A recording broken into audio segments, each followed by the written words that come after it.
Hello, welcome. It's Brooke-Sidney here. I'm super excited to help you make miracles manifest, and it's all done by simply reprogramming the mind, reprogramming your mind so that you can think better thoughts and create a better reality so you can manifest your dream life, healthy love, and more money.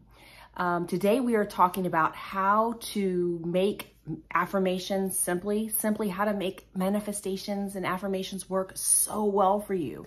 And it really is quite simple. Before I jump into that, I want you to know that I do offer one-on-one coaching and email coaching to really help you get a grasp on some of those thoughts or stories that are really not working for you.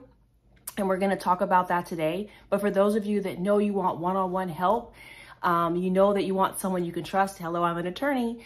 And someone that's actually been there and manifested everything from money, men, business, jobs, whatever.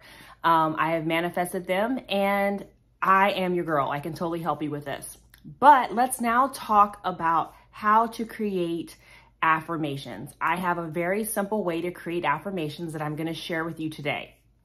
So we all know that we have stories that are rumbling around in our heads that have been there since probably the beginning of time. Many of us have had those stories since we were a child. Many of us have had those stories maybe from some monumental event. Some of us have lost jobs and then created stories in our head around how hard it is to get a new job. Some of us have had terrible relationships, so we created stories in our mind around relationships are hard, they never work out, the person always leaves me, whatever it is. We know those stories either consciously or subconsciously, and some of us need a little bit help, I think, being honest about what's working in our lives or not working in our lives. So the more honest you are with yourself, the better your affirmations are going to be. That's kind of my first point. The more you're able to take a look at yourself and decide, hey, this isn't working, or this area of my life is not working, I need to think new thoughts. Affirmations are simply thoughts that we affirm, that we say over and over and over again. So take a look at your life, folks. Be honest with yourself. I think that's the first method or first way to start thinking about your affirmations. That's number one. Then second, I have what's called a pain or pleasure method. So let's talk about the pain part first. Again, kind of going to what I was just saying, most of us have areas where we feel a level of pain. We've experienced pain, whether it's not having enough money to pay your bills or relationships that never work out or the job that you never seem to get. Whatever it is, if we think about it and we want to just work on one area of our lives, that would be the area. Pick the pain. Now follow the pain. Okay, think about the thoughts that come up for you and don't feel good in this area. For example, let's use money. Money is an easy one. I don't ever have enough money. I can't ever pay my bills. Money is so hard to get. I never have enough money. Everyone always has more money than me. I never have enough money to do the things that I want to do. All of those are pain-related thoughts. So the easiest way, especially because most of us can isolate pain, our brain has a negative bias. Most of us can isolate the negative thoughts or the painful thoughts. Then you simply want to flip them. I prefer I am statements or statements that directly talk about you. Plus I am the creator. All of that is very powerful in bringing you into the present tense, into the moment now. So instead of those thoughts about I don't have any money, say I always have money. I have money. I am abundant. I am wealthy. I am rich. I am a millionaire.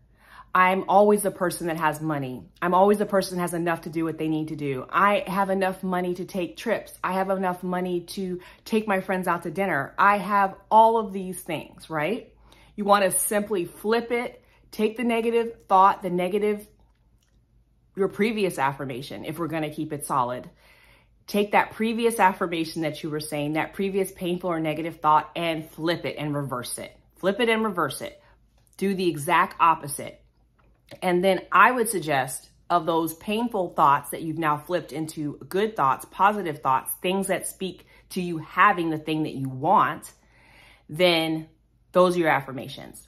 The next way that you can do it is the pleasure method. And some of us know whether we prefer pain or pleasure. Your choice, you decide. But the pleasure method requires us going to the end state, to the dream state, what Neville Goddard calls the wish fulfilled. So whatever it is that area that you want to change, go to a picture of what it would look like in the positive. What would it look like for you to have the things that you would want? So again, you're going to end up in the same place. You're just kind of bypassing that pain because you already know that it's there. So let's choose a different one. Let's choose love this time. And you know that your end state is you being married and in a fulfilling, healthy relationship. So you might want to say, I'm always picking amazing partners. I'm always loved. I'm always supported in all ways and in all things. I am loved forever. My lover always chooses me. I'm always chosen. I'm always cherished. I'm always adored. I'm always thought of. I'm always prioritized. I am so lovable. All of those things speak to the end state. I am a wife. I am married. I am so happy with my husband. I'm so happy with a married life. You basically put yourself into that end state and you created positive or pleasure-filled thoughts. I think that that really works. The reason why I think that these methods work is because, for one, it is law. It's spiritual law. Second, we know that our thoughts create beliefs. And so if we keep thinking a thought over and over again, it becomes our natural assumption or our belief system. And it's the way our subconscious starts to work. So my goal for you all is to, one, pick some new thoughts, which are really new affirmations. Go ahead and pick some, try some out. And I will talk with you about tomorrow about how you need to feel them or not feel them. People are always asking that. So stay tuned for that video.